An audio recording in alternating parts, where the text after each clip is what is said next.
Hi friends, எல்லாருக்கும் வணக்கம். நான் உங்கள் விக்னேஷ்.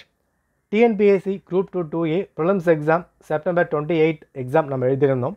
இந்த எக்ஸாமுக்காக தற்காலிகமான கீ டிஎன்பிஎஸ்சி ரிலீஸ் பண்ணியிருக்காங்க. இது அஃபிஷியல் வெப்சைட்லேயும் இருக்குது. இதுக்கான பிடிஎஃப் நம்ம டெலகிராமில் கொடுத்துருக்கோம், செக் பண்ணி பாருங்கள். இதில் கொடுக்கப்பட்டிருக்க கீஸ் ரொம்ப இம்பார்ட்டன்ட். ஸோ தெளிவாக இதை பாருங்கள்.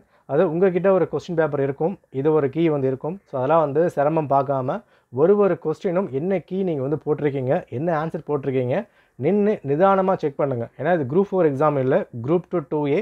இதில் மட்டும் கிளியர் பண்ணால் பத்தாது, மெயின்ஸ் எக்ஸாம் ப்ரிப்பேர் பண்ணணும். ஓகே, அப்போ அந்த மெயின்ஸ் எக்ஸாம் ப்ரிப்பேர் பண்ணுறதுக்கு அந்த கட் ஆஃப் ரொம்ப முக்கியமான விஷயமா வந்திருக்கும். அப்போ இந்த அஃபிஷியல் கீழேருந்து நீங்கள் ப்ரைவேட் கீஸ் நிறைய பார்த்துருக்கலாம். அந்த ப்ரைவேட் கீழே இருந்து ஏகப்பட்ட விஷயங்கள் இங்கே வேரி ஆகலாம். அப்போ இந்த 200 கேள்விகளுக்கும் இங்கிலீஷ், மேக்ஸ் அண்ட் ஜிஎஸில் எத்தனை கேள்விகள் உங்களுக்கு சரியாக வருது, என்ன கேஸ்ட் கேட்டகரி, அதை கமெண்ட் பண்ணுங்கள், இல்லைன்னு வாட்ஸ்அப் பண்ணுங்கள். ஏன்னா இதெல்லாம் பேஸ் பண்ணி தான் நம்ம ஓரளவுக்கு கட் ஆஃப் கெஸ் பண்ண முடியும். கட் ஆஃபில் இவ்வளோ தான் இருக்கும், இது இருந்தால் கிளியர் பண்ணிடலாம் யாருமே சொல்லிட முடியாது. இந்த கீ பேஸ் பண்ணி எவ்வளோ போட்டிருக்கீங்க, அது 140 145 என்ன கேஸ்ட் கேட்டகரி, பிஎஸ் டைம் இருக்கா, அதெல்லாம் கமெண்ட் பண்ணுங்கள். நின்று நிதானமாக செக் பண்ணுங்கள். ஏன்னா ஒரு கேள்வியும் இம்பார்ட்டன்ட். நீங்கள் ஃபார் சம் டைம் ஒரு 138 தான் வருது, நான் கிளியர் பண்ண மாட்டேன் விட்டுடலாம். அது 140 வந்திருக்கலாம், எக்ஸாம் கிளியர் ஆகியிருக்கலாம். இந்த மாதிரி சில மாற்றங்கள்லாம் வரும். ஸோ நிதானமாக 200 கேள்விகளுக்கும் பொறுமையாக செக் பண்ணுங்கள். ப்ரைவேட் கீஸ் எல்லாத்தையும் விட்டுருங்க.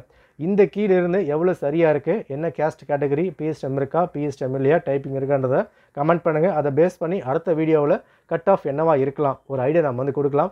சோஃபார் கட் ஆஃப் எனக்கு தெரிஞ்ச வரைக்கும் நீங்கள் மெயின்ஸ் ப்ரிப்பேர் பண்ணுறதுக்கு ஒரு 145க்கு மேலே இருக்குது, ஒரு 150 கிட்ட இருக்குன்னா தாராளமாக நீங்கள் தைரியமாக ப்ரிப்பேர் பண்ண ஸ்டார்ட் பண்ணலாம்.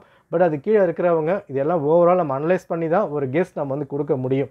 ஸோ அதெல்லாம் கமெண்ட் பண்ணுங்கள். இல்லை நீங்கள் சொல்கிறது உங்களுக்கும் பயன்படும், மற்றவங்களுக்கும் பயன்படும். ஓகே, அண்ட் ஒரு சில கேள்விகள்லாம் எக்ஸ்பர்ட் கமிட்டி அப்புறம் மாதிரி கொடுத்துருக்காங்க.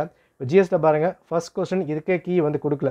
அப்போ இதெல்லாம் தவிர்த்து ஓகே ஒரு 4 கேள்வி இருக்கா, 4 கேள்வி தவிர்த்து மீதி இருக்க கேள்விகளில் எத்தனை கேள்விகள் சரியாக போட்டிருக்கீங்க, டவுட் இல்லாமல் இந்த கீழே கொடுக்கப்படுறத சொல்லுங்கள். சேலஞ்ச் பண்ணுறது அப்புறம் நம்ம பார்த்துக்கலாம். இப்போ சேலஞ்ச் பண்ணுறதுக்கு எல்லாமே ப்ரூஃப் எல்லாமே நம்ம வரும், நம்ம பண்ணிக்கலாம். பட் ஆஸ் இட் இஸ் இதில் என்ன இருக்கோ அதை பேஸ் பண்ணி எத்தனை கொஸ்டின்ஸ் போட்டிருக்கீங்க, 200 கேள்விகளுக்கு எவ்வளோ போட்டிருக்கீங்க, நம்பர் ஆஃப் மார்க் இல்லை, நம்பர் ஆஃப் கொஸ்டின்.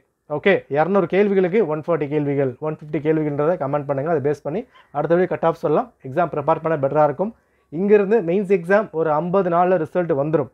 ஸோ அங்கேருந்து படிக்க டைமே இருக்காது. ஸோ இப்போயே நீங்கள் படிக்க ஆரம்பித்தா மட்டும்தான் மெயின்ஸ் எக்ஸாம் தைரியமாக ப்ரிப்பேர் பண்ண முடியும். ப்ளஸ் டைமை நீங்கள் மேனேஜ் பண்ண முடியும். ஓகேவா? All the best. நன்றி, வணக்கம்.